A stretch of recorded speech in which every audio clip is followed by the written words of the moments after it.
Keep on watching kung gusto mo ring ma-achieve itong seamless makeup look na to. Girls, ito yung Zero Pore Primers. Matagal ko nang sinishare sa inyo at nag-level up sila ngayon kasi may SPF 30. Di mo kinaya. Primer na and SPF 30 pa. So, sumanda kayo. Pag tingin nyo sa salamin nito, yes, il-apply mo lang tong Zero Pores ng O2O dyan sa face mo. Pagka-apply mo nito, ay, asan yung pores? Di ko na makita, girl. Instant, hindi mo na makita yung pores. Like, this is with and this is without. Kita mo yung mga pores ko dyan? Kita mo to? Girl, parang kutis artista. Kutis baby. Nabablur niya pa yung skin mo in a very healthy way. Lagyan din natin yung nose. Okay. Girl, ito na yung nose ko. O, diba?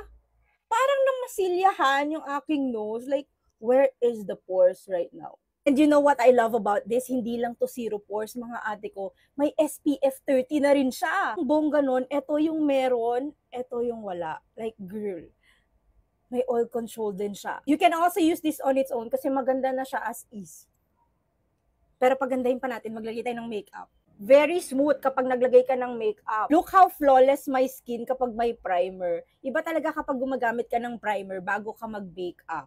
Oh, hindi mo kinaya. Apaka-kinesa ng kinalabasan ng makeup ko. Nag-powder na ako't lahat pero tingnan mo naman. Again, very lightweight siya sa pakiramdam. And, girl, nakikita mo na yan. Hindi ko na kailangan magsalita kung gaano kaganda yan. Ganito yung itsura ko kapag walang primer.